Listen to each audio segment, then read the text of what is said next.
kami hormati tim LPPM UMJ. Puji dan syukur, marilah kita panjatkan kehadirat Allah Subhanahu wa Ta'ala. Salawat dan salam, semoga tetap tercurahkan pada baginda Rasul Muhammad SAW. Bapak Ibu yang kami hormati, pada workshop kali ini, insya Allah kita akan membahas dua hal. Pertama, kaitannya dengan state of the art, kebaruan dan metode penelitian. Kemudian yang kedua akan ada penyampaian terkait dengan strategi publikasi jurnal internasional bereputasi, khususnya di bidang sosial humaniora. Bapak Ibu yang kami hormati, marilah kita memulai kegiatan pada hari ini dengan sama-sama membaca basmalah. Bismillahirrahmanirrahim. Bismillahirrahmanirrahim. Izinkan saya membacakan rundown kegiatan pada pagi hari ini. Yang pertama mungkin sambutan. Yang kemudian yang kedua akan ada pemaparan oleh kedua narasumber. Dan yang ketiga sesi diskusi, kemudian penutup. Bapak Ibu yang kami hormati, mungkin kita lanjut saja karena Pak Rektor dan pimpinan izin berhalangan. Untuk itu kepada narasumber yang pertama, untuk Profesor Dr. Tri Yuni Hendrawati MSI, untuk memaparkan materi yang pertama kaitannya dengan tadi state of the art, kemudian kebaruan dan metode penelitian. Kepada beliau dipersilakan. Ya, terima kasih Mas Darto. Ya, Assalamualaikum warahmatullahi wabarakatuh. Alhamdulillahirrahmanirrahim. Alhamdulillahirrahmanirrahim. Wassalatu wassalamu ala asrofil anbiya'i wa mursalin wa ala alihi wassohbi ajma'in amma ba'du. Yang saya hormati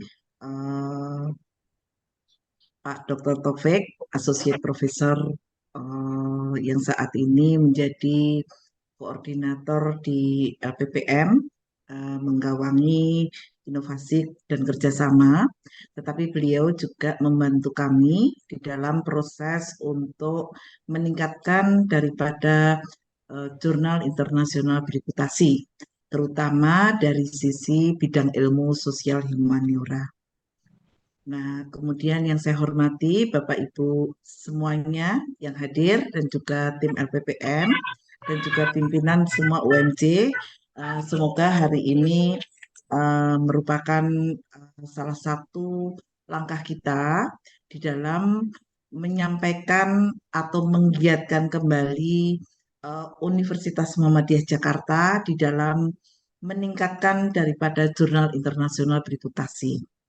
Nah, poin-poin penting apa saja kenapa jurnal internasional bereputasi memberikan dampak yang signifikan? Itu adalah yang pertama kali adalah dampaknya adalah pada pemeringkatan.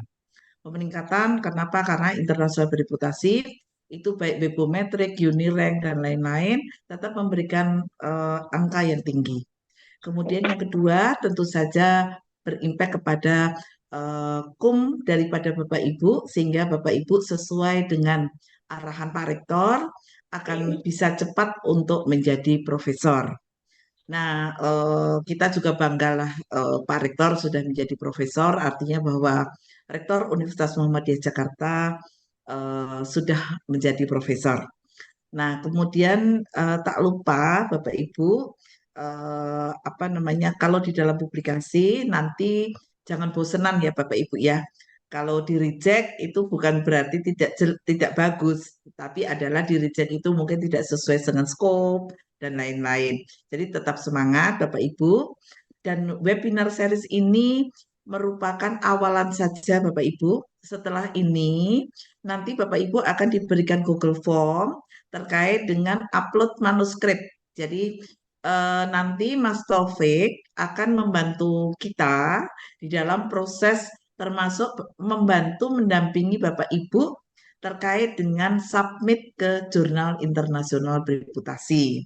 Jadi langkah ini adalah langkah awal saja, merupakan webinar secara umum, tetapi detailnya nanti setelah kegiatan ini dan Mas Taufik nanti akan memaparkan juga terkait dengan beberapa tips dan juga beberapa hal terkait dengan reputasi jurnal internasional bereputasi. Mohon izin share sedikit Bapak Ibu. Eh, jadi Bapak Ibu, saya itu dari berbagai sisi di dalam kegiatan kita, di dalam melakukan publikasi internasional bereputasi, pasti ada sisi bahagia, ada sisi bahagia pasti pada saat diterima, tetapi ada sedihnya juga pada saat tertolak. Nah, baik Bapak Ibu, sisi bahagia dan sedih itu merupakan satu mekanisme di dalam proses tetap tekun di dalam melakukan jurnal internasional bereputasi. Semoga Bapak Ibu semua dimudahkan untuk mencapai itu semua. Nah, Bapak Ibu, tentu tujuannya bukan hanya mendapatkan publikasi jurnal internasional bereputasi, Bapak Ibu. Eh, Sebentar, mohon maaf, ini saya, bentar, mohon maaf, ini saya habis. Mohon maaf, Bapak Ibu.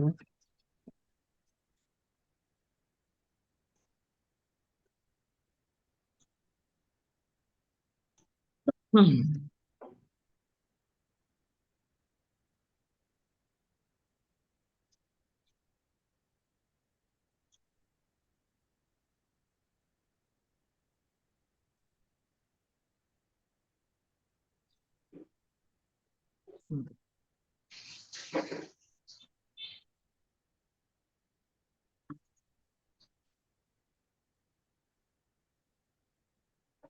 ya, sudah tampak ya. Baik Bapak Ibu, tentu saja kita semua ingin menjalankan kehidupan baik di dunia dan akhirat dengan baik. Salah satunya adalah bahwa saat kita menulis, maka kita akan menebarkan ilmu yang insya Allah itu menjadi amal jariah kita. Jadi dengan demikian menulis publikasi itu sebagai niatan kita melakukan eh, salah satu ibadah di dalam proses mendapatkan amal jariah. Moga-moga setiap sitasi, setiap pengetahuan kita, dan lain-lain akan bisa menjadi salah satu wasilah kita untuk bisa beramal soleh dan solehah. Baik Bapak Ibu, kita sampaikan supaya, nah baik Bapak Ibu, untuk itu maka motivasi riset saya hanya menyemangati Bapak Ibu karena dalam proses untuk menjadi guru besar pun saya juga sampai 3 tahun untuk sampai menjadi guru besar. Jadi itu bukan merupakan hal yang mudah dan dari kesulitan, insya Allah menjadi kemudahan. Fa inna ma'al usri usron, inna ma'al usri usron.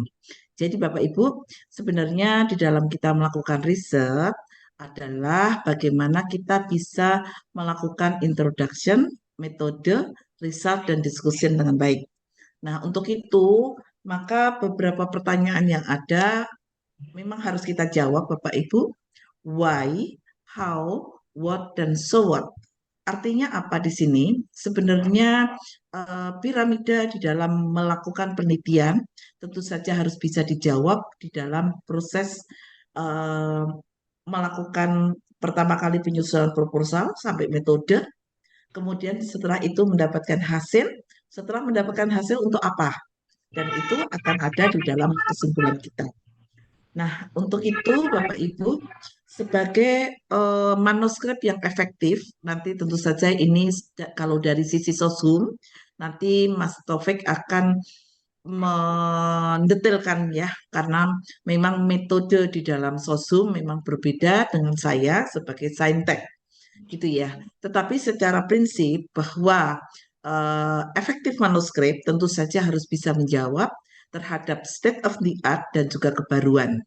Kenapa hampir di semua jurnal itu selalu menuntut yang namanya state of the art dan kebaruan. Kemudian hasilnya tentu saja perlu dibandingkan terhadap hasil yang lalu dan juga apa yang merupakan perbaikan daripada riset kita. Nah, kemudian Bapak Ibu sedikit resep saja untuk Bapak Ibu. Jadi riset yang riset yang umum itu adalah riset yang bagus, kemudian publikasi yang tepat. Jadi nanti Mas Taufik juga akan menyampaikan kalau misalnya topik apa dipublikasikan di jurnal yang yang tidak tepat, maka bisa tertolak juga. Maka bagaimana cara mencari daripada jurnal yang ada itu harus kita lakukan. Nah, kemudian jangan lupa Bapak Ibu tetap menjadi riset yang bahagia Bapak Ibu dan juga bersilaturahim dengan teman-teman sejawat kita termasuk baik dari dalam universitas atau di luar universitas dengan lembaga riset dan lain-lain. Nah, kemudian mahasiswa Bapak Ibu adalah merupakan salah satu ujung tombak kita terutama di bidang baik S1, S2 ataupun S3. Kenapa? Karena mahasiswa bersama dengan kita sebagai promotor ataupun sebagai pembimbing tentu saja menjadi salah satu amunisi di dalam meningkatkan daripada jurnal internasional baik bereputasi ataupun tidak.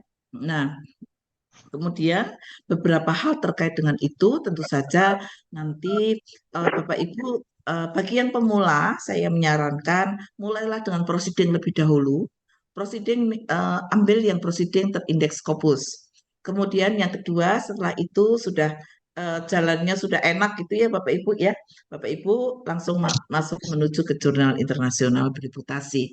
Dan untuk publikasi, proceeding internasional bereputasi pun juga mempunyai nilai hukum. Nah, untuk itu Bapak Ibu tentu saja kita harus menghitung yang namanya sumber daya dan waktu. Nah, Bapak Ibu, saya yakin dosen di UMJ ini memang se-UMJ Raya ini adalah termasuk dosen-dosen yang sibuknya minta ampun.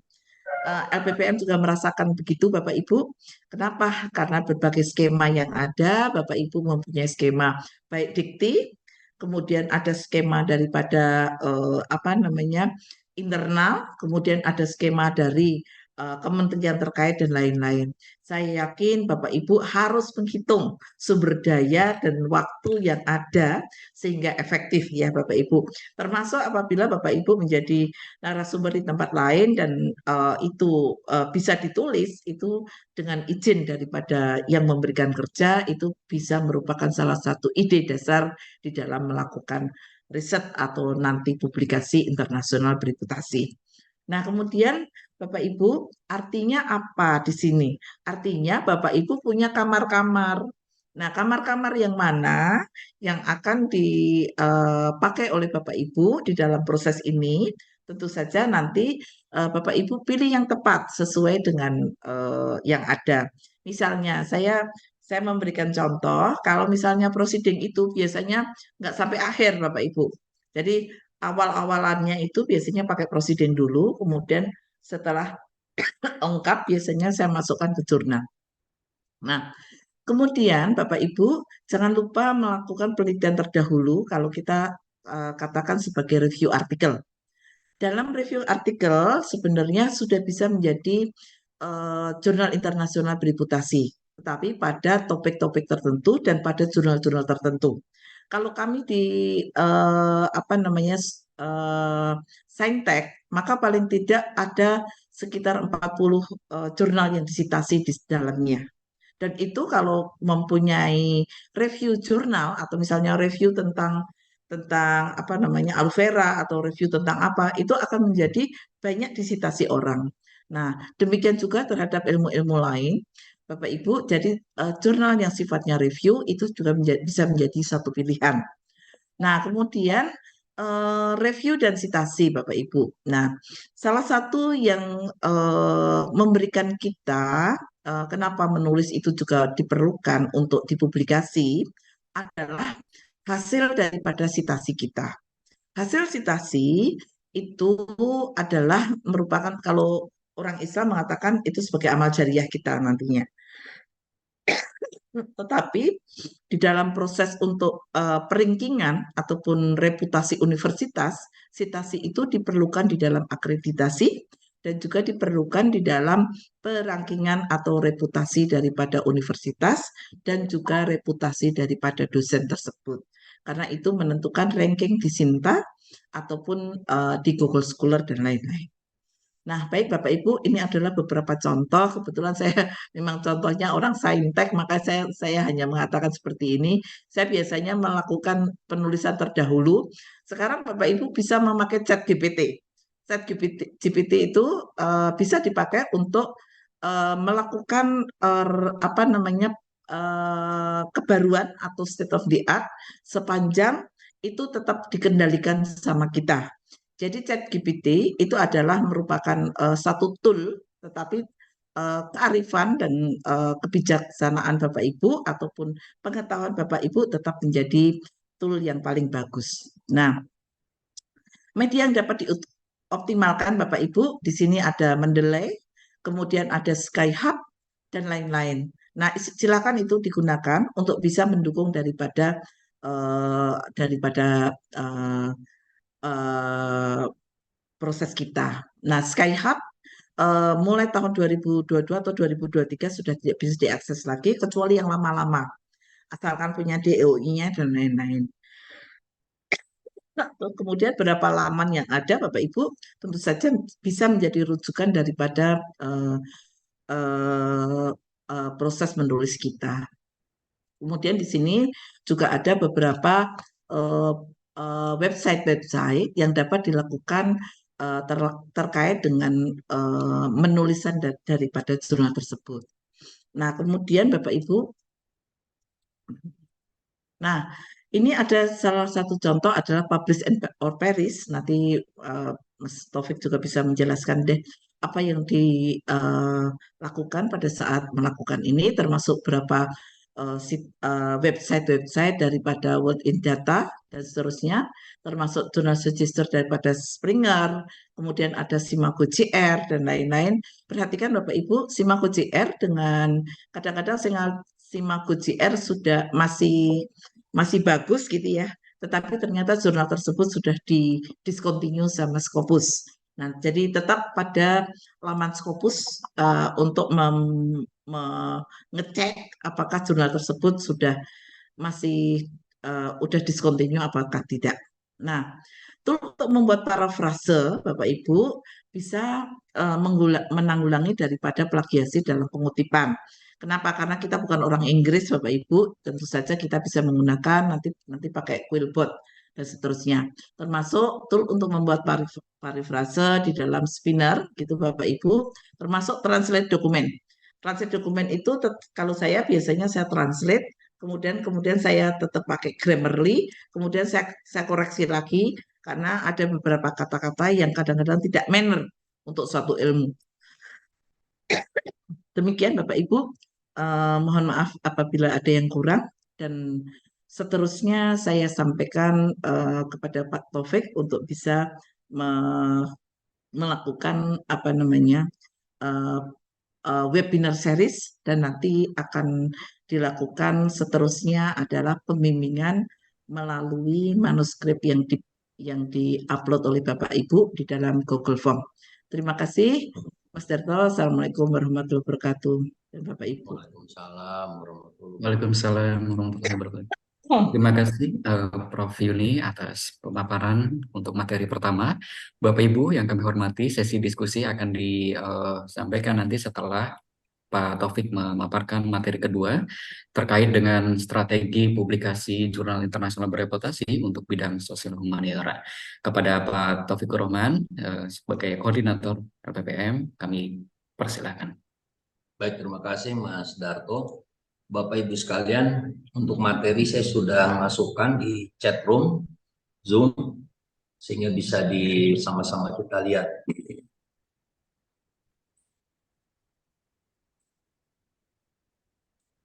Mungkin tadi sebagian sudah dipaparkan oleh Prof. Triuni. Kita masuk ke teknis penulisan. Saya memang agak sedikit banyakin untuk tulisan, tapi sebetulnya ini ada 70 halaman, tapi intinya hanya 15 halaman di ujung. Tidak kelihatan Mas Darto ya? Sudah Pak, monggo Pak. Baik, judulnya, saya mohon maaf, saya juga baru belajar nulis di Scopus. dan saya juga mungkin belum sepadan untuk Bapak dan Ibu bicara di sini. Kalau Prof. Tri mungkin sudah banyak sekali pengalamannya. Baik Bapak dan Ibu, sebelum kita masuk ke materi, ada yang sangat sederhana ya. Saya pernah tanya ke Prof. Maman sebagai mentor saya di ITB, statistik dia setahun hampir 110 sampai 120 Scopus di Fakultas MIPA.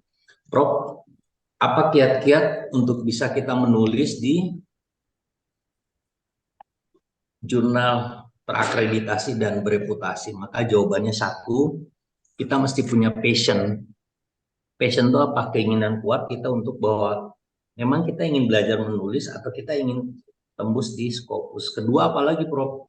Kedua, biasakan tiap pagi duduk di komputer. Jadi setelah sholat duha, kata Prof. Maman, duduk barang 1 jam, setengah jam, itu coba kita masukin tema-tema apa yang bagus. Maka kita masuk ke strategi penulisan, kiat awal menulis di jurnal nasional ataupun internasional. Pertama, memang tadi yang disebutkan oleh Prof. Tri, publishing itu harus by step. Kedua, memilih publisher yang bereputasi. Ya, yang paling kita kuat ya paling tidak ASEAN, Asia, kalau tidak di Amerika ya atau Eropa. Kemarin di tahun 2017 sampai 2020-2022 mungkin kita hindarilah Scopus yang dari India karena banyak plagiarismenya atau banyak predatornya di sana. Nah, maka kita klasifikasi dan kriteria jurnalnya. Kita mau ngambil program studi apa? Karena hari ini Bapak dan Ibu semakin kuat gencar bahwa untuk guru besar, untuk lektor kepala tidak menggunakan Scopus di Komisi 10, bahkan kami pernah presentasi, tapi pada prakteknya tetap saja itu digunakan. Jadi selain memilih kriteria klasifikasi, juga ada penilaian kualitas jurnal tadi di Skimagu. Lantas kita harus tahu jurnal predator dan lembaga pengindeks palsu ya, nanti kita lihat.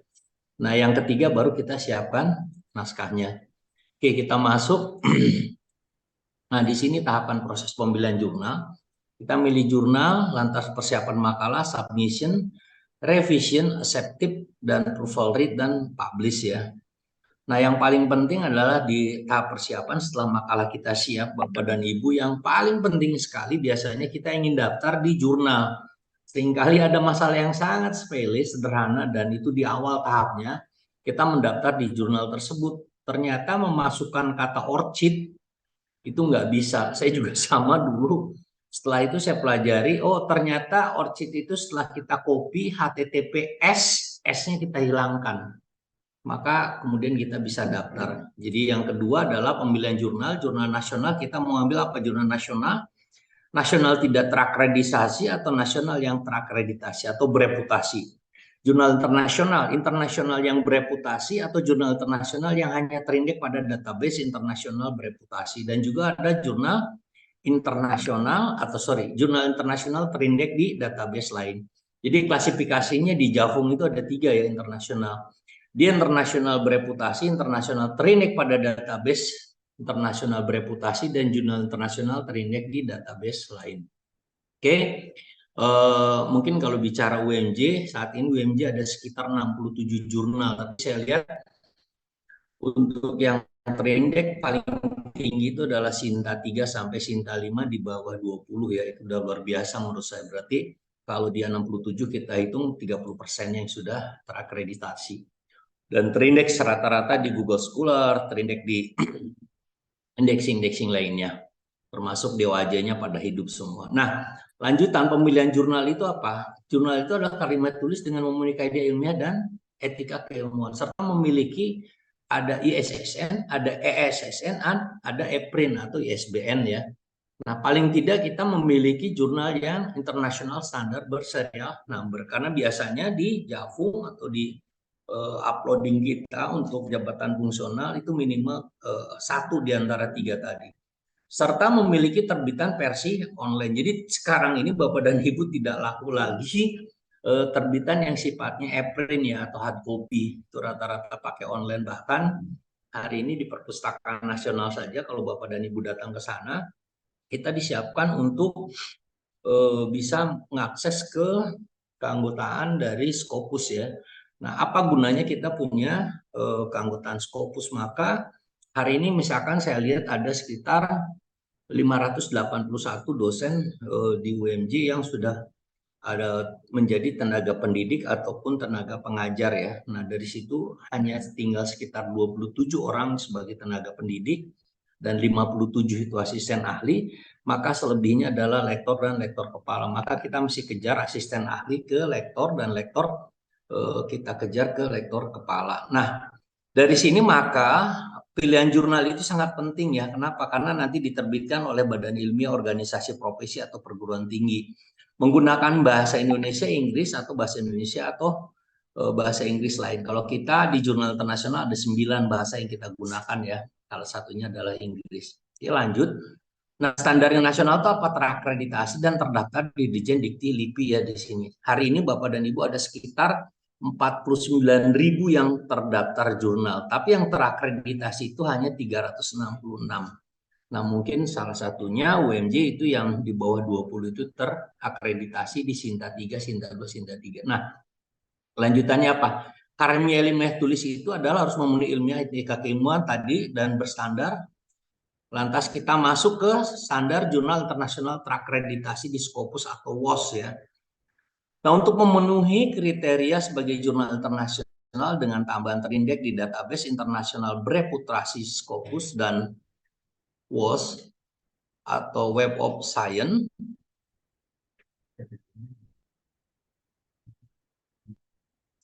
coba nih, nggak ngerti sih. Sebentar ya, ada sedikit teknis nih Mas Mas. Ini ke sini. Desain terus. Sebentar, ada Mas. Biar kelihatan semua, Pak. Iya. Slide slow ya.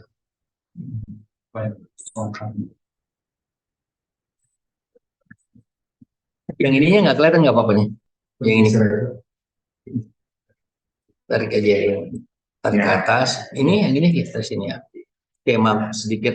Tadi sudah dijelaskan juga oleh Prof. Tri, indexing jurnal internasional itu ada di ASEAN Citation Index, EBSCO, PubMed dan ProQuest dan juga DOAJ ya. Di sini ada beberapa indexingnya. Kita bisa lihat dan kita bisa klik nanti ya. Oke, nah cara melihat citasi ini sudah given ya, sudah given itu artinya misalkan tadi yang disebutkan citasi oleh Prof. Tri, saya sedikit teknis. 2012 kita ada 123, 2011 itu ada 205, maka total sumnya 337. Nah, 307 dari 79 yang ada number itemnya, maka kita memiliki indexing sekitar 4.266. Buat apa sih ini? Ini untuk pemeringkatan indexing kita di Google Scholar dan di Scopusnya itu sendiri. Oke. Nah, saya turunkan dulu ini supaya agak kelihatan. Indexing Scopus dan Google Scholar. Nah, digunakan Scopus dan Google Scholar dan Index 5 artinya ada 5 artikel yang disitasi oleh minimum 5 artikel penyitasi. Nah, I10 Index itu artinya satu artikel yang disitasi oleh 10 orang, jadi per 10 dia. Nah, dikenal pula mulai 2012 oleh Jeffrey Well di majalah Nature, dulu bahwa dapat diakses di scholarly.ui.com yang memiliki SN. Nah, hati-hati dengan DOI palsu ya. Sekarang tuh banyak sekali DOI yang murah per tahun itu rata-rata sebetulnya kalau perguruan tinggi, fakultas atau prodi punya atau OJS punya, hati-hati dengan DOI palsu. Lantas kelembagaan dan alamat penerbit yang tidak jelas, hati-hati juga. Rekam jejak karya dari tim editor yang tidak jelas, serta proses review tidak sesuai dengan kaidah dan cenderung asal salah ya di sini ya. Lantas ada lagi apa? Proses review tidak sesuai dengan kaidah, cenderung asal-asalan, bukan mengabaikan proses review. Menerbitkan tulisan yang sudah diterbitkan di tempat lain dan memuat isi yang sebagian besar adalah menjadi plagiat. Nah, Bapak dan Ibu, kita harus tahu bahwa hari ini banyak sekali, jadi berdasarkan pengindeks palsu ini ya, ini ada CT faktor palsu, cityfactor.org. Nanti kan Bapak Ibu bisa baca ya di ininya, ini ada beberapa pengindeks palsu yang kita harus hindari. Dan ini sangat mengganggu ya, menjadi plagiator sekali di sini.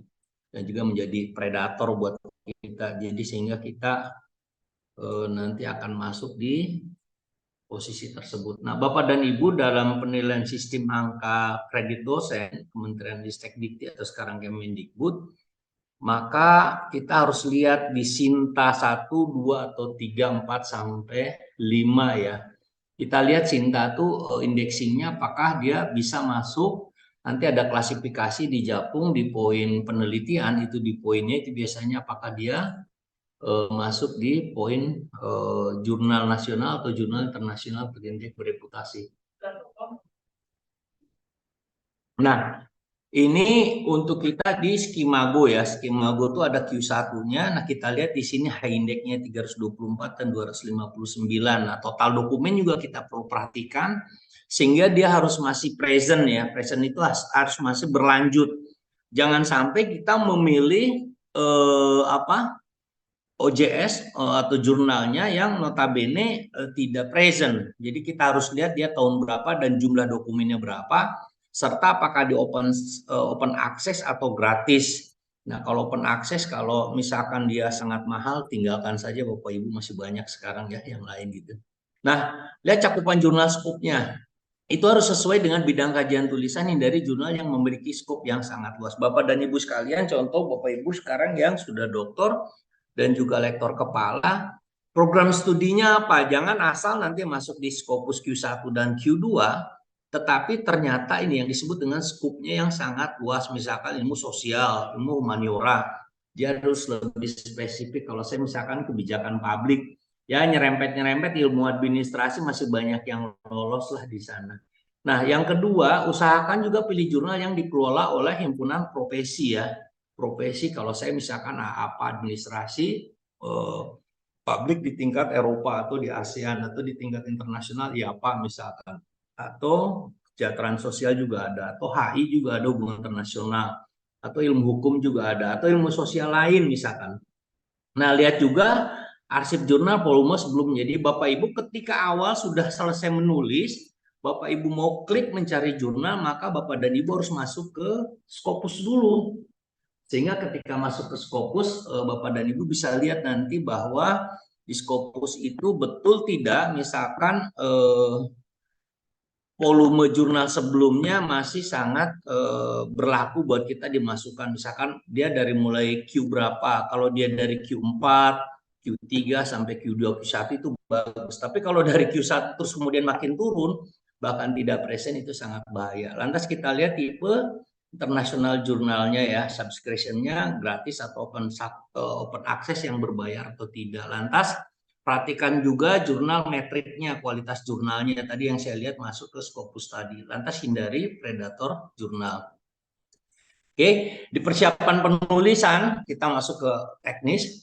Teknik menulis karya ilmiah biasanya ada beberapa kawan yang menuliskan, saya punya ide, misalkan Bapak dan Ibu pagi ini saya punya ide pengen nulis tentang kebijakan apa menyangkut rempang di Kepulauan Riau yang sekarang lagi rame misalkan, atau masuk ke perdagangan anak. Maka biasanya dari ide besar itu, dari karya itu, maka kita kumpulkan beberapa jurnal yang Sinta 1, Sinta 2, atau sampai Sinta 3 yang di nasional. Lantas kalau misalkan internasional kita cari, kita mau cari jurnalnya apa, jurnal administratif atau jurnal ekonomi atau jurnal manajemen. Paling tidak kita ambil 10 ataupun 20 dari tulisan yang ada di jurnal tersebut. Nah, lantas orang biasanya nyari template. Kalau saya biasanya menghindari template. Yang saya cari satu tulisan yang sama kira-kira bagus, maka saya lihat oh ini ide besarnya seperti ini, maka selingkung gayanya kita ambil di tulisan tersebut. Nah, pastikan bahwa memiliki sesuatu yang penting untuk dibagi di halayak luas. Artinya kalau kita mau menulis Bapak dan Ibu, biasanya misalkan orang ekonomi sekarang sedang mencari kenapa sih kok daya pertumbuhan di dunia atau di Indonesia dibandingkan.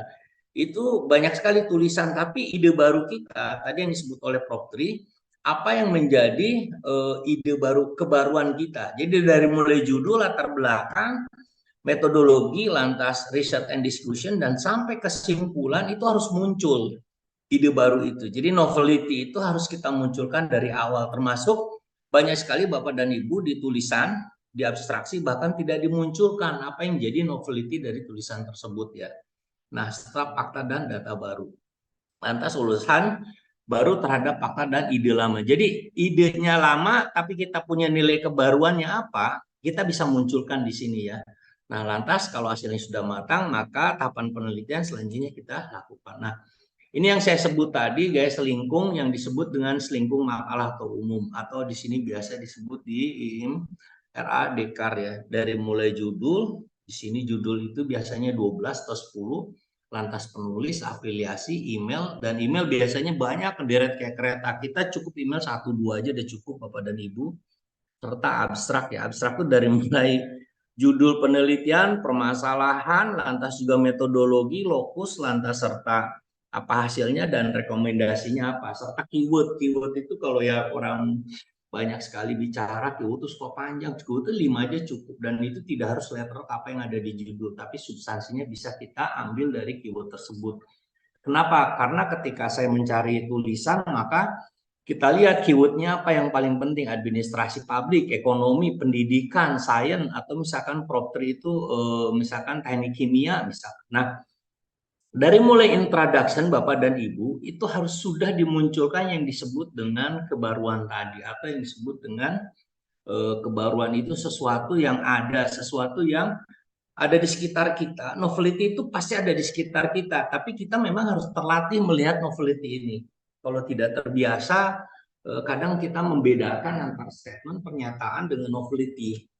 Kadang kita juga sulit membedakan novelty yang mana, yang memang ada sejak dulu digunakan, tapi belum terangkat, diungkap dalam penelitian.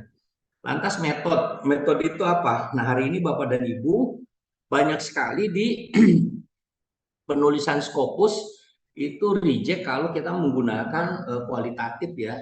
Nah, bahkan sekarang Scopus mengarah, kalau kemarin-kemarin sebelumnya orang banyak menggunakan di Scopus itu kualitatif, sekarang sebaliknya banyak kuantitatif. Nah, lantas apa bedanya result dan discussion? Result itu hasilnya ya.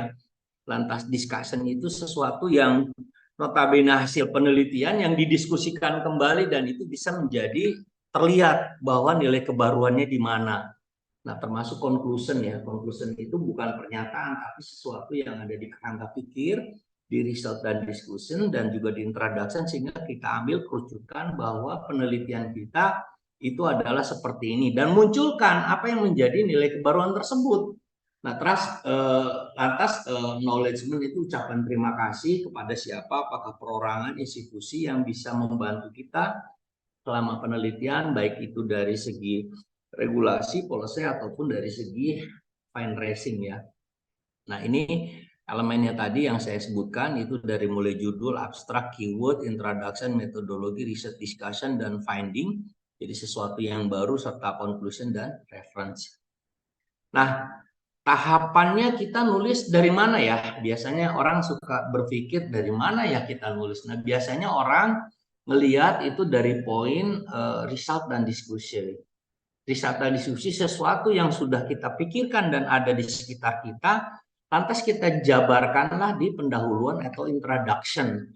Apa yang menjadi standing of act-nya, apa yang menjadi nilai kebaruannya, atau apa yang menjadi permasalahan utama dalam penelitian. Jadi setelah kita tahu nih result dan discussion, jadi kita mengambil dari deduktif, maka introduction daripada novelty, nilai kebaruannya seperti apa, nanti kita lihat. Coba kita konklusikan sementara dulu hipotesisnya apa. Lantas kita buat referensinya, kita buat abstraknya, kita baru buat judulnya. Jadi banyak juga orang yang membuat judul, lantas kemudian baru ke bawah. Tapi yang lebih enak itu apa yang menjadi result dan discussion-nya. Nah, setelah itu baru kita revisi-revisi di sana. Nah, setelah kita menulis dan kita masukkan reference sudah selesai, maka kita cek di Turnitin berapa persen. Maka biasanya Scopus yang bagus itu di bawah 20% ya Bapak dan Ibu. Kenapa? Karena mereka untuk mempertahankan kualitas. Nah, tadi seperti Prop3 setelah melalui Grammarly, lantas muncul di aplikasi itu. Nah, itu biasanya memang masih terindeks masuk dalam Turnitin yang di atas 20% atau di bawah 30%. Nah, yang paling biasa ada beberapa Scopus yang bagus itu, yang baik adalah mereka minta diterjemahkan oleh satu lembaga institusi dan itu ada di bawah sumpah. Jadi mereka bisa lebih percaya. Tapi memang agak sedikit jarang sekarang Scopus untuk yang meminta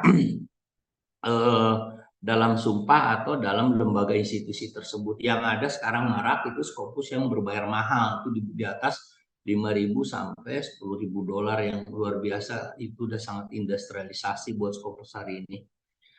Nah, lantas Bapak dan Ibu, kita perinci lagi apa itu material ataupun metode ya, uraian terperinci sehingga keberulangan dapat dijamin. Jadi dalam material dan metode kita harus jamin bahwa uraian itu jangan berulang kali muncul dalam satu hal ini ya, satu halaman.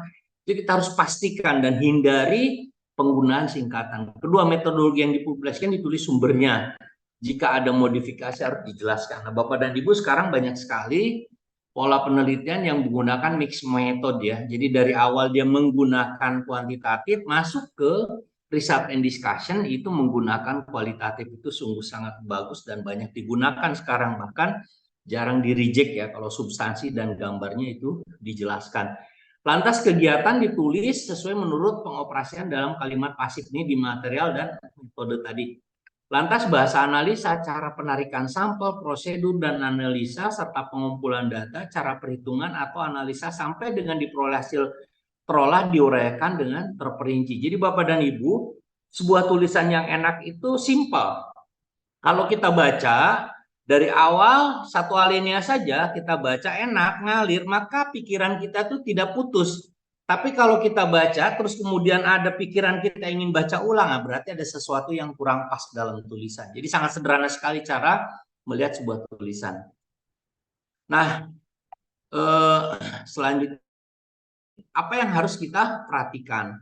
Pertama, harus menulis secara detail dan rigid ya. Artinya jangan menggunakan singkatan, mulailah dengan SPOK, subjek, predikat, objek, dan keterangan. Jangan mulai dari keterangan. Actually, kecuali kita ingin menjelaskan bahwa ada sesuatu yang akan kita ulang dan kita tekankan di waktunya. Misalkan setelah reformasi atau pada saat reformasi atau pada saat Orde Baru, jadi keterangan yang ditempatkan menjadi subjek biasanya di situ. Nah, yang kedua harus ditulis secara naratif ya, naratif dibuka deskriptifnya, bukan daftar instruktif seperti di cookbook ya.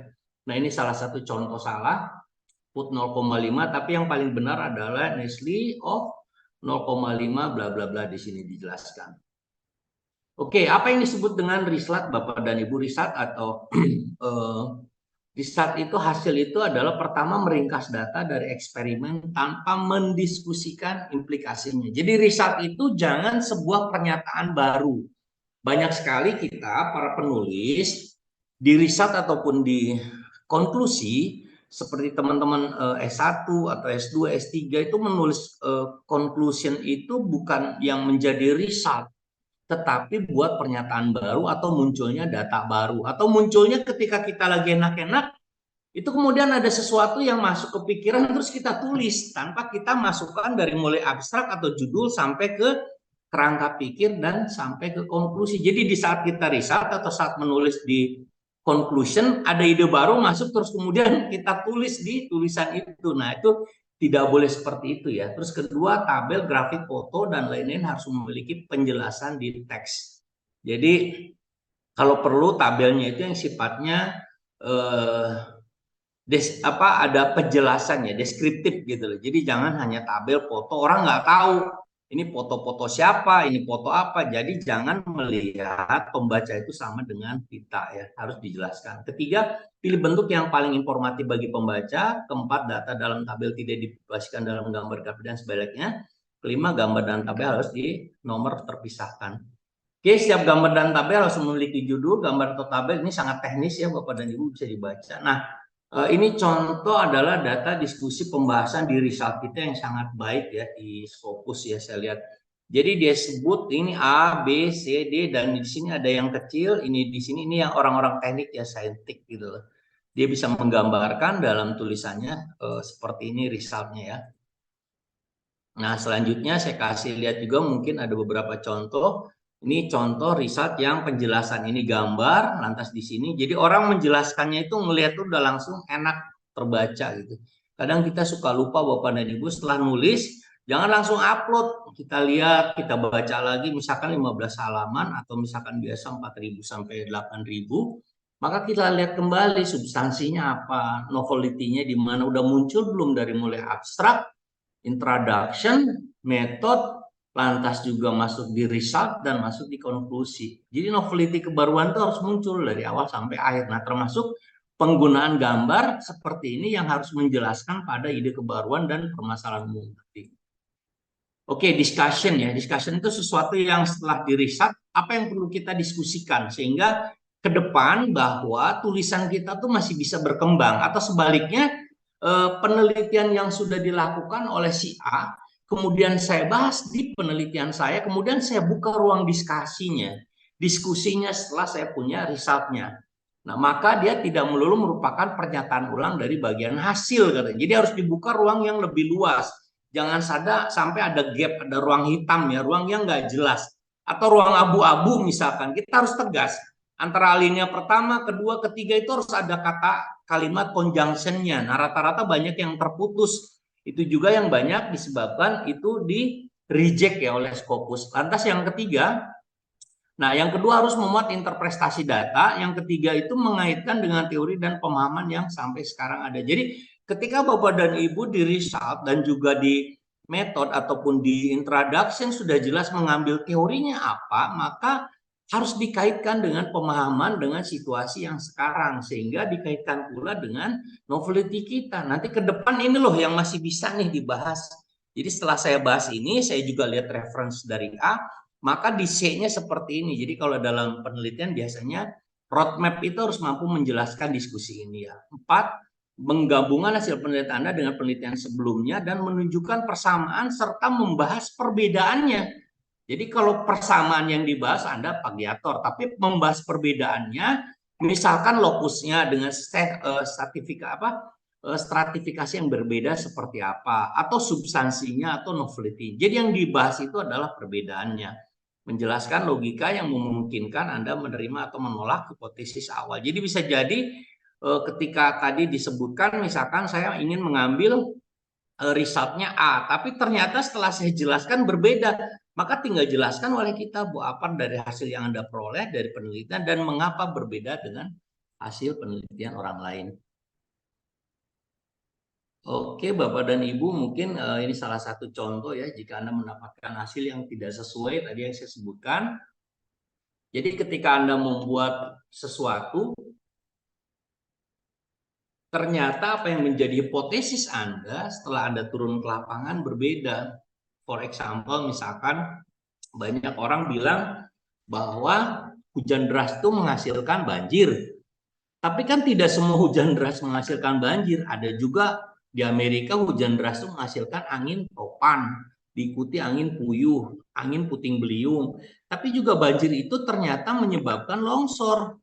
Tapi sebaliknya di daerah lain, nah setelah saya hipotesis, banjir itu malah justru ke daerah lain, ke daerah saya misalkan yang sedang kekeringan, memunculkan dampak positif yaitu tanah menjadi subur sehingga tanaman banyak. Nah ini that is for example about the problem tadi disebutkan. Nah, membangkitkan hasil penelitian dengan model dan teori yang diacu. Bapak dan Ibu, sekali lagi kita jangan kemana ya, kita harus tetap fokus kepada permasalahan utama dan apa yang akan kita bahas. Sehingga nanti membandingkan hasil penelitian dengan model atau teori yang sudah ada ataupun yang akan kita bandingkan. Dan dia harus apple to apple ya, jadi jangan bandingkan saya naik mobil Avanza dibandingkan dengan orang yang naik mobil Mercy, atau sebaliknya orang naik mobil Mercy sama-sama Mercy tapi tahunnya tahun tua dengan tahun muda, nggak bisa. Nah, di riset itu kita harus up to date kan dengan situasi yang ada sekarang. Nah, terus merupakan tempat penulis mengemukakan pendapat dan secara bebas tetapi singkat dan logis, menghubungkan hasil penelitiannya dengan penelitian sebelumnya dan menunjukkan persamaan dan membahas perbedaannya, menjelaskan arti temuan untuk memperluas cakrawala ilmu dan teknologi. Lantas jangan berspekulasi, tidak ada ilmu yang berspekulasi. Nah, jika riset dan diskusi disatukan, maka setiap data temuan langsung dibahas. Jadi setelah kita kaji, deskripsikan yang disebut dengan hasil dan kita buka ruang, bahwa penelitian A, penelitian B, dan ada penelitian C atau di roadmap biasanya disebutkan oleh kita, maka kita langsung bahas keduanya dari awal penyajian data dulu, lantas kemudian kita buka ruang diskusi tapi kita konklusikan. Nah, ini contohnya adalah riset tadi. Jadi structural dan optional properties of BCNO, MIN, fosfor material. Ini saya ambil yang ini bagus sekali ya, saya baca tulisannya. Nah, introduction. Jadi, nah ini malah kita balik ke awal ya, introduction. What is the meaning about the introduction? Itu pertama undangan pada pembaca untuk menginvestasikan waktu membaca makalah. Jadi sama dengan penulisan judul berita atau eye-catching, introduction itu mengantarkan atau eye-catching ini ke permasalahan utamanya apa, sehingga kenapa sih so mau baca ini menarik buat saya, itu tergantung introduction ini. Jadi apa sih bedanya tulisan artikel yang dimasukkan di jurnal internasional?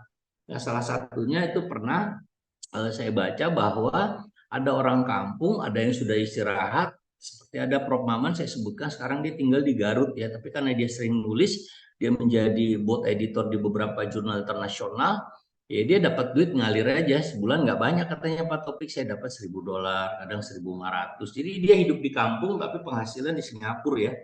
Nah, introduction ini mengundang pembaca, orang mau baca apa sih yang perlu ini perlu nggak saya baca? Oh, ternyata menarik terus dia.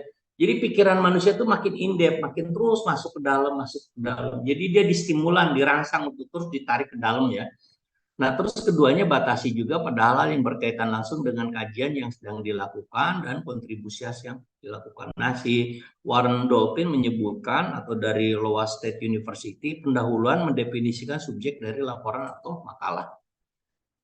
Oke, pilih kita misalkan 3 atau 10 makalah yang dapat dijadikan latar belakang riset. Tunjukkan apa yang telah dilakukan ilmu lain dalam kajian serumpun, termasuk apa yang sudah dilakukan penulis dalam topik ini, apa perbedaan dengan semua kajian dengan yang dilakukan sekarang.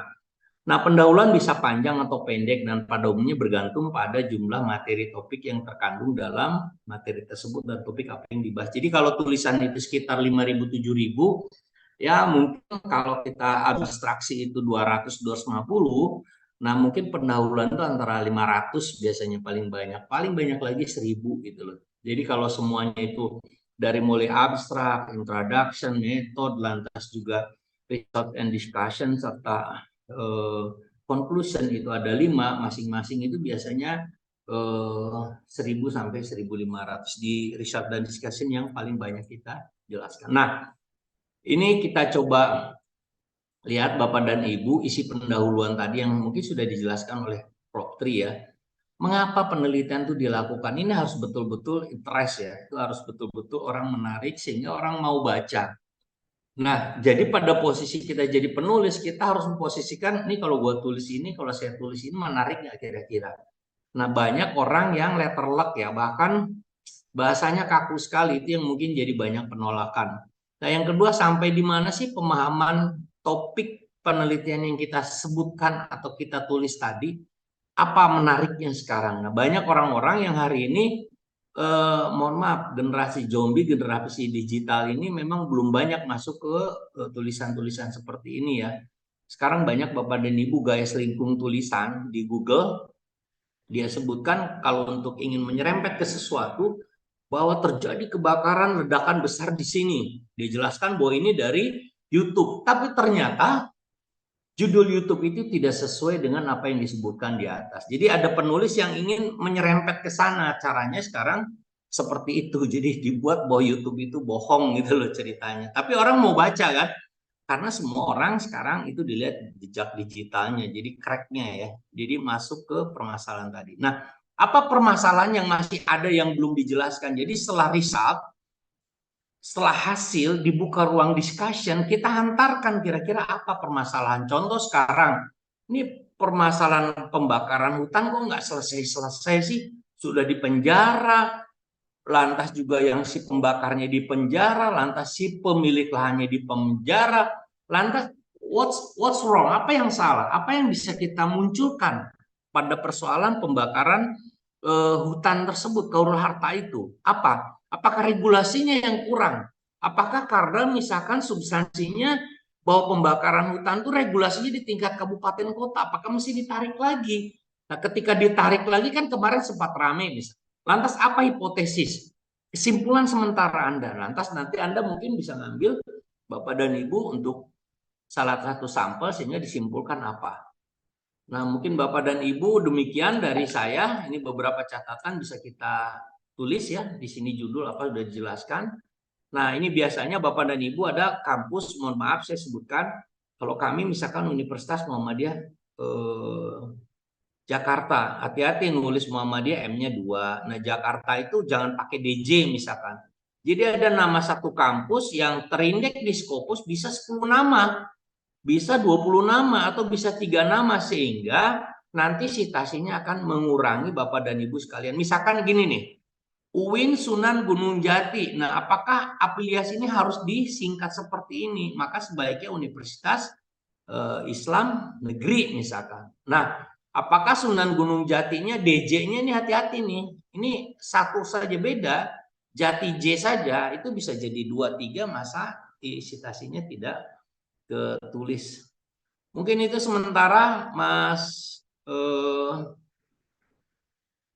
plagiat sama aja ya, udah ada predator, oke. Nah, beberapa pelanggaran tentang penulisan itu ada 3 ya, biasanya pabrikasi data, falsifikasi data, dan plagiarisme. Apa tuh pabrikasi data? Penulis itu menjadi pabrik data, jadi dia membuat data itu sendiri. Jadi dia tidak mereference data yang ada dan tidak diambil dari mana referensinya. Nah, falsifikasi data itu penulis mengubah data sesuai dengan keinginan dia, terutama agar sesuai dengan hipotesis, rumusan masalah, atau kesimpulan yang ingin diambil dari sebuah penelitian. Nah, yang paling parah adalah plagiarisme ya. Plagiarisme ini orang udah capek-capek main ambil aja, main tidak dikutip gitu apa adanya. Nah, pelanggaran ini berdampak pada hilangnya kepercayaan, sanksi akademis, sosial, finansial, bahkan pidana. Nah, hari ini Bapak dan Ibu banyak sekali yang jadi rental Scopus ya. Banyak sekali yang menjadi agen Scopus Bapak dan Ibu. Harus hati-hati kita, karena memang di Indonesia belum ada yang ditangkap, tapi nanti ke depan mungkin bisa saja ada orang yang tertangkap itu, yang menjadi rental Scopus ya istilahnya. Dan bayarannya sangat mahal biasanya gitu. Jadi orang banyak hidup di sana, bahkan bikin PT sendiri, dia gabung dengan institusi-institusi pendidikan.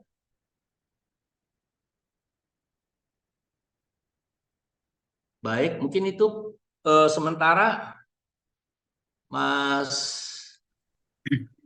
kita bisa diskusi sambil jalan. Mas Darto, Baik, terima kasih. baik. Terima kasih Pak Taufik, pemaparan yang sangat menarik sekali.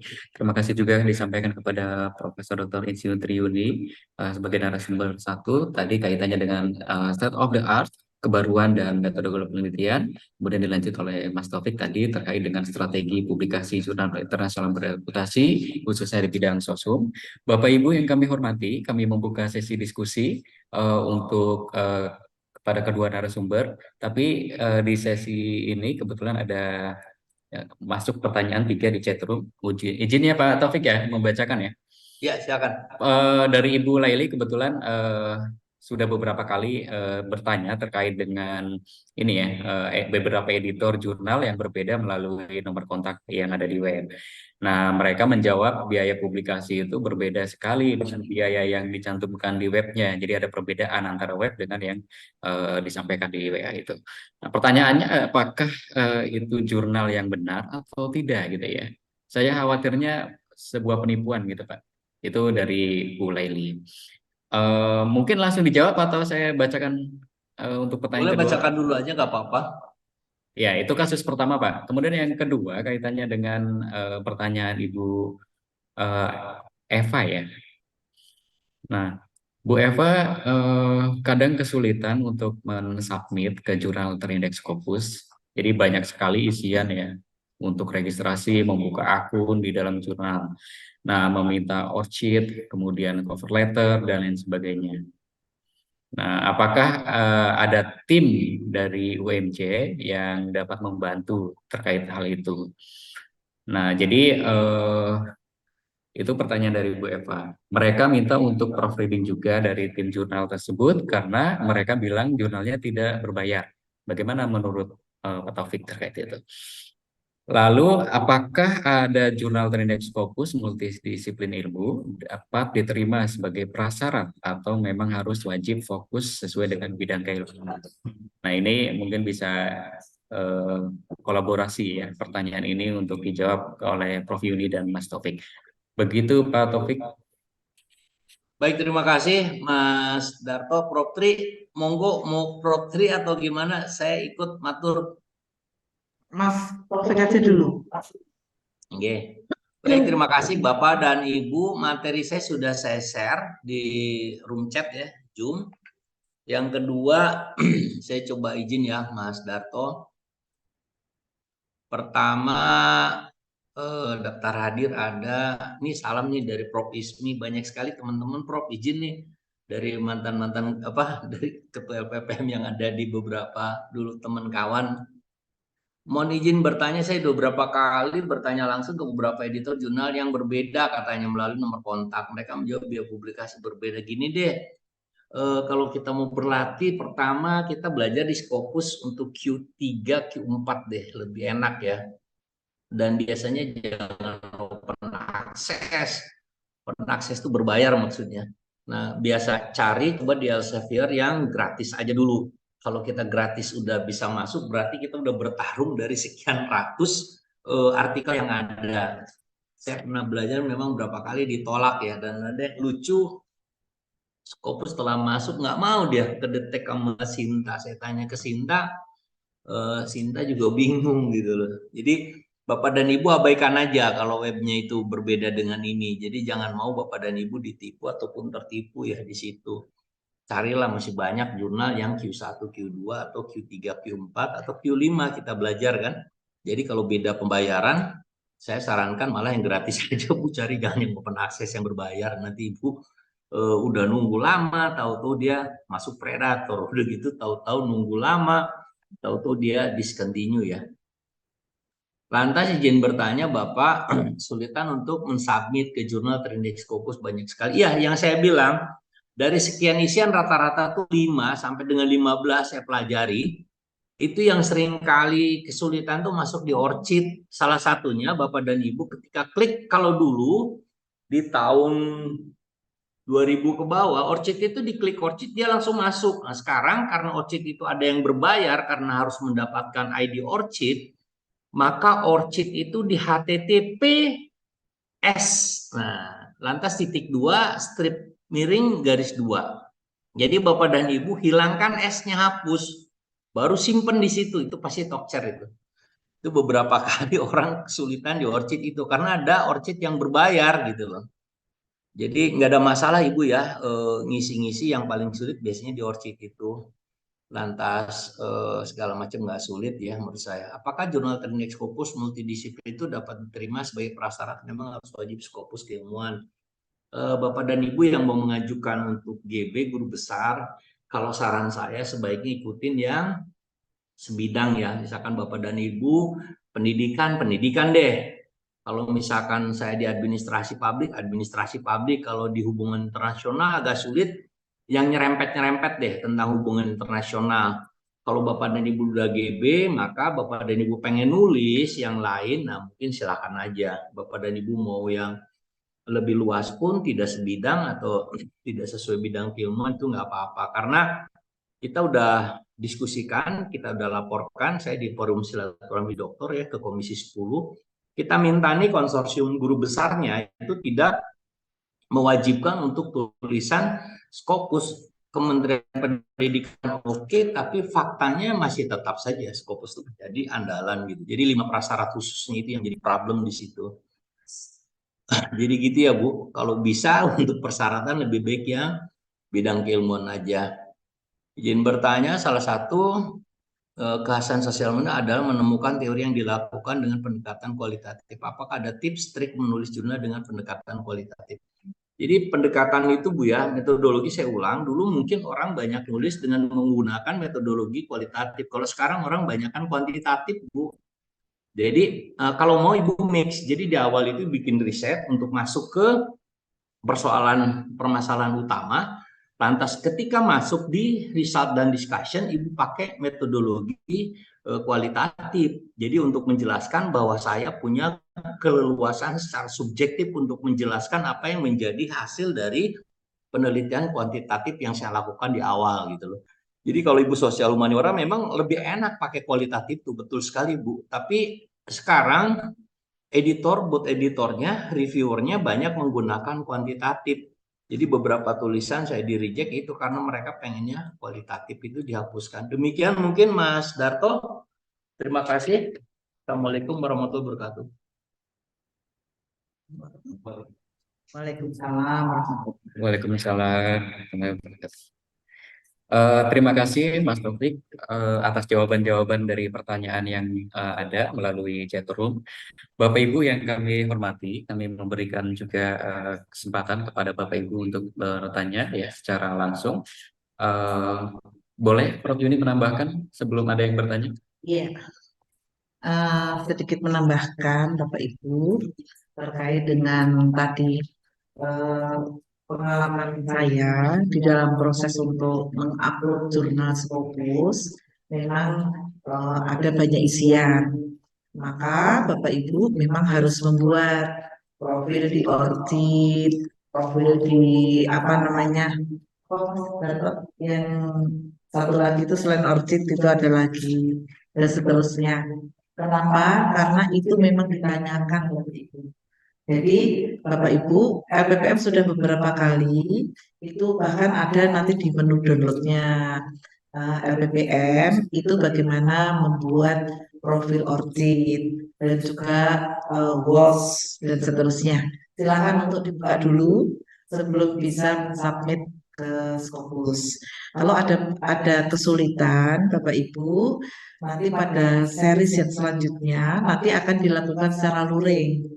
Jadi artinya bahwa itu kan nggak bisa lewat WA ya Bapak Ibu ya, karena kesulitannya apa namanya nanti ada di jam mana dan seterusnya. Nanti pada pelatihan selanjutnya nanti akan dilakukan secara luring apabila Bapak Ibu sudah punya manuskrip.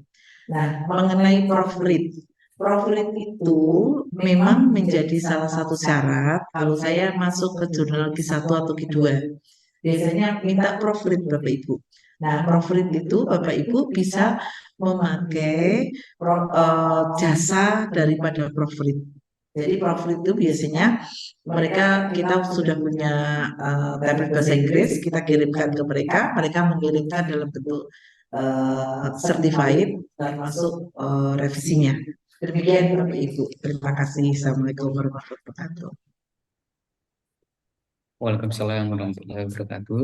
Terima kasih Prof Yuni atas tambahannya. Sebagai informasi saja Bapak Ibu yang kami hormati, Universitas Muhammadiyah Jakarta dalam klasterisasi menempati pada klaster utama dan di posisi jurnal penelitian internasional bereputasi 3 tahun terakhir posisinya berada di sekitar kurang lebih 210 artikel.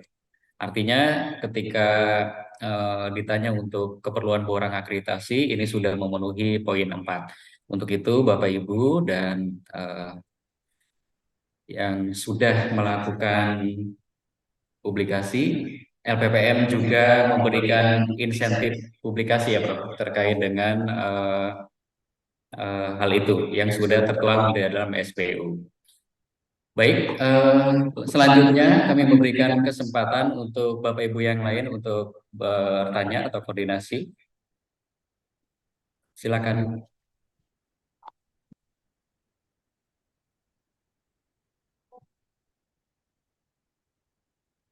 Bu Eva, mungkin ada tanggapan dari jawaban Pak Taufik? Baik, Mas Dato, terima kasih. Ya Bu, silakan. Izin punten Prof sama Pak Taufik ingin bertanya beberapa pengalaman saja mengenai submit ya artikel di jurnal Scopus. Yang pertama itu karena saya belum paham waktu itu, saya meminta tolong memang kepada yang tadi Bapak bilang itu ya, Pak Taufik mengenai rental gitu. Jadi ada beberapa jasa-jasa untuk kita mensubmit. Karena saya kena bohong gitu. Jadi mereka mungkin pakai akun saya gitu untuk mensubmit ke beberapa jurnal, lalu yang editornya itu WA atau email ke saya gitu bahwa artikel saya diterima. Nah, pada saat itu yang jasa ini nggak tahu gitu kalau editornya itu email saya. Lalu mereka meminta uang cepat hari ini harus gitu. Jadi seperti itu. Akhirnya saya batalkan. Itu yang pertama pengalaman saya mengenai rental. Terus itu hampir hampir lumayan juga itu ya Prof, itu pengalaman aja. Yang kedua ini dari teman gitu, dari teman coba submit ke sini gitu. Jadi ada tiga jurnal. Yang pertama ya berhasil gitu, yang keduanya ini berhasil nih pakai jasa rental ya sekitar $900 atau $800 lah gitu kalau untuk rental. Nah, itu juga disinta, bukan disinta, Diki gitu.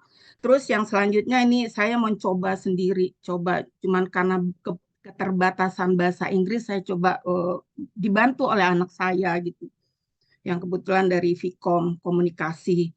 Nah anak itu kan nggak ngerti gitu bagaimana caranya masukin, karena permintaannya banyak sekali di dalam aplikasi tersebut. Harus minta orchid, harus minta cover letter yang harus kita isi di dalam itu. Nah, pas saya sudah masukkan artikel, ini yang pertama nih untuk itu ada jurnal accounting dan manajemen gitu, itu kurang lebih itu Scopus Q2, Ibu. Nah, dia langsung tuh meminta saya untuk membayar kurang lebih $650 padahal belum direview gitu. Itu jurnalnya saya lihat di Simanggo. Kebetulan saya lihat di situ Scopus Q2 gitu. Nah, kok dia minta langsung gitu. Jadi minta langsung pembayaran $600. Itu belum saya lakukan. Itu yang ketiga. Yang artikel selanjutnya saya coba ke Q3, dia tidak berbayar ini Bu. Dia tidak berbayar tetapi dia minta untuk proofreading sebesar $500 itu yang 2 artikel itu. Nah, itu yang belum saya lakukan gitu. Nah, takutnya dibohongin gitu karena belum direview, belum ada revisi-revisi, baru saya mau submit tetapi sudah minta bayaran. Bagaimana dengan artikel ini? Kalau dilihat dari Simanggo ada Bu, Q2 ada, Q3-nya juga ada gitu. Terima kasih Ibu, itu aja pengalaman saya. Terima kasih. Baik, terima kasih Bu Eva. Cukup ini ya, menarik pengalamannya, dan kebetulan ini juga menjadi pelajaran bagi kita semua selaku dosen agar bisa menghindari praktek-praktek yang tidak baik seperti itu ya. Bu Prof, silakan, ada yang harus ditanggapi.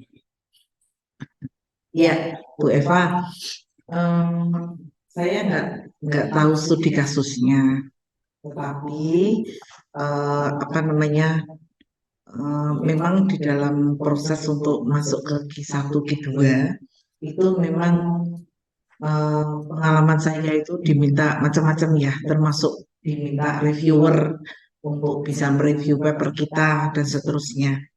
Tetapi saya belum punya pengalaman untuk membayar di awal. Jadi saya selalu diminta membayar itu setelah dirilis profil terakhir. Nah, untuk kasus Bu Eva, saya tidak bisa menjawab karena saya nggak punya pengalaman itu. Jadi kalau apa namanya, tapi saya juga nggak paham kalau ada jurnal yang seperti itu. Barangkali Mas Taufik punya pengalaman, tapi kalau saya itu pengalaman saya itu yaitu apa namanya, memang isiannya banyak banget, cover letter macam-macam, dan itu kadang-kadang saya itu konsultasinya memang sama Pak Anwar. saya karena saya orang saintek ya. Saintek itu memang berbeda. Mungkin saya kebetulan konsultasinya memang sama Pak Anwar dan semua profil yang ada sekarang kan artinya profil itu harus ada ya, dari audit, bos dan lain-lain itu semua harus ada Ibu. Demikian Bu Eva.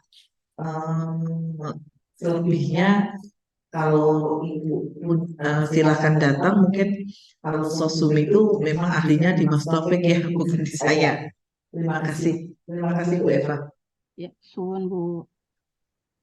Ya, Mas Darto, monggo. Bu Didit, gimana kabar? Baik. Tambah cantik aja Bu Didit nih, tambah hebat. Baik, Mas, terima kasih. Pak Taufik, ada tambahan? Saya menyapa dari beberapa universitas. Di sini ada Universitas UNS ya, kemudian ada dari kampus lain yang mungkin rekan-rekan dari Pak Taufik ya. Selamat datang Bapak Ibu semua dalam kegiatan webinar series LPPM UMJ tahun 2023. Bagaimana Bapak Ibu? Ada yang perlu diskusikan kembali terkait dengan tadi yang Bu Eva boleh saya jawab dulu Mas Darto sedikit? Silakan Pak. Ya, Bu Eva, di sini ada Prof. Ismi ya, Bu Didit, banyak sekali kawan-kawan LPPM lama nih, Bu Yuti ada tadi keluar bentar lagi. Bu Eva, that is the good for experience ya. Itu bagus sekali kalau kita pernah tertipu, jadi kita tahu oh bahwa kita pernah ditipu kan gitu Bu Eva ya. Tapi jangan kebesaran duitnya Bu Eva gitu loh. Kita kadang kalau kita nggak tahu, kalau kita nggak tahu pernah ketipu kan nggak tahu juga perasaan sakitnya ya Mas Darto. Gimana ditipu gitu Prof Tri ya? Enggak, saya bercanda. Saya ketipu India Pak. Benar. Ya, artinya gini, banyak kawan-kawan termasuk saya dulu ya, saya nulis, terus kemudian kawan yang lempar ke Scopus India. Untung saya dikasih autornya, autor 5 lah, saya cuma pendampingnya setelah jadi dan terpublish ternyata masuknya Predator. Itu pas Predator untung hanya cuma ke lektor kepala saat itu ya, tapi lumayan Q2 gitu loh. Nah, saya ingin jelaskan bahwa Bu Eva, di Scopus itu bukan hanya tentang materi cara menulis saja, tetapi teknis pengisian. Misalkan tadi yang saya sebutkan ORCID, lantas juga teknik pengisian bahasa, lantas juga di situ yang saya mungkin pakai Grammarly ya. Jadi kalau memang pas dia langsung hijau. Kalau dia merah, kalau dia kuning, itu langsung saya klik, langsung dia ngedit langsung bahasanya gitu. Nah, di titel misalkan, di judul, di abstraksi, padahal kita sudah bersihin ya, sudah kita edit. Dalam penulisan nih Bu Eva mohon izin, itu kadang ada garis biru misalkan, nah itu harus dihilangkan juga. Itu pengalaman-pengalaman teknis kecil yang saya alami dan itu nggak bisa diceritakan. Jadi bisa diceritakan kalau kita punya sesuatu yang sama pengalamannya. Tapi kalau nggak kita kerjain sendiri, akan sulit itu. Yang biru, yang merah, lantas juga titel yang salah. Lantas penggunaan 5 kata dari keyword misalkan. 6 aja nggak masuk tuh. Pernah juga kan? Lantas nanti masuk di tabel, memasukkan tabel. Tabel kadang misalkan kita masukin PDF atau ada yang JPEG. Lantas juga kelebihan volumenya misalkan 2 GB atau bahkan 1 GB misalkan. Kelebihan susah. Lantas kita convert di bawah 1000, gambarnya jelek, itu reject juga gitu loh. Jadi banyak sekali pengalaman teknis Bu Eva yang bisa kita kerjakan dan itu harus kita nikmatin dan jangan patah arang tadi yang disebut Prof Tri. Itu. Jadi kalau reject itu ya misalkan kita ngerjain setahun pengen masuk 2 atau 3. Kita mungkin bisa masukin sampai 20 tulisan. Jadi semakin banyak reject, kalau kata Prof Maman semakin bagus Pak Taufik. Kenapa? Artinya Pak Taufik belajar nulis di situ dari tadinya nggak tahu, nggak ngerti kan. Dari mulai belajar cari Scopus kan not easy ya. Not easy itu artinya kita cari pakai Elsevier atau pakai aplikasi lain atau kita lihat di video. Itu cari open access atau gratis aja, aduh luar biasa susahnya itu kan. Lantas misalkan saya tahu ini open access dan murah misalkan, hanya $500 misalkan. Tapi saya cari rekening susahnya minta ampun. Itu loh, di mana nih rekening kan? Itu. Atau kita cari template, saya cari template kemana? Padahal kan tinggal gampang, ambil aja satu artikel, udah kita jadiin template itu. Jadi banyak sekali yang sangat teknis selain masalah-masalah substansi tadi gitu ya. Bu Eva, jadi don't worry lah, move on aja terus lah istilahnya gitu. Ya, Pak Itu Taufik, aja. kami Mungkin di itu Mas Darto, terima kasih. ya, kami di FEB itu kami pakai Quillbot Pak untuk parafrase yang seperti disarankan Bu Prof Yuni. Ya, Ya, gitu betul. Pak. Quillbot juga bagus ya. Tapi sekali lagi, Quillbot itu dengan Grammarly bedanya apa? Bedanya kalau nanti jurnalnya minta bahwa itu di atas sumpah. Jadi harus ada institusi, saya biasa pakai UI itu. Nah mungkin kalau WMJ ke depan bisa menyediakan itu di bawah sumpah, Mas Darto mungkin profil lumayan juga tuh. Satu artikel bisa 1 juta, 1,5 juta kan. Kalau ada 10 artikel bisa 10 juta tuh kan. Tapi di bawah sumpah ya, yang penting sumpahnya itu. Bahwa memang selain tulisan ini benar, berbahasa Inggris dan secara gramatikalnya benar, tapi juga kalau ada kesalahan saya siap bertanggung jawabkan institusinya. Itu sumpahnya di situ yang banyak Scopus 1, Scopus 2 yang minta sumpahnya tadi. Demikian mungkin Mas Pak. Terima kasih. Baik, terima kasih Pak Kasih. Taufik, terima kasih Bu Eva. Bapak Ibu, saya konfirmasi kembali, apakah ada yang masih ingin ditanyakan? Cukup ya Bapak Ibu. Nanti tindak lanjut dari pertemuan atau sosialisasi hari ini nanti bisa kontak langsung untuk Pak Taufik ya terkait dengan publis jurnal internasional bereputasi yang akan dipandu secara luring mungkin nanti di LPPM UNJ. Sekali lagi saya ucapkan terima kasih kepada para penanya. Ada Bu Eva, Ibu Hasti, dan Ibu Laili. Izin kami tutup untuk acara pada sesi atau webinar pada hari ini. Demikian kegiatan pada pagi hari ini. Terima kasih kepada para pimpinan Universitas Muhammadiyah Jakarta, para dekan, para wakil dekan, direktur pasca sarjana, dan Bapak Ibu semua yang hadir. Kami juga menyapa dari beberapa kampus, ya, ada dari UNS dan lain sebagainya. Marilah kita akhiri dengan sama-sama kita mengucap hamdalah. Alhamdulillah. Alhamdulillahirrahmanirrahim. Mohon maaf jika ada kesalahan dalam penyampaian kata maupun sikap. Kami LPFM UMJ mohon pamit. Wabillahi taufiq wal hidayah. Assalamualaikum warahmatullahi wabarakatuh. Waalaikumsalam warahmatullahi warahmatullahi wabarakatuh. wabarakatuh. Terima kasih, Bang Taufik. Terima kasih kasih semuanya. Siap. Makasih Bang. Makasih, saya lihat ya. Izin, sehat semua.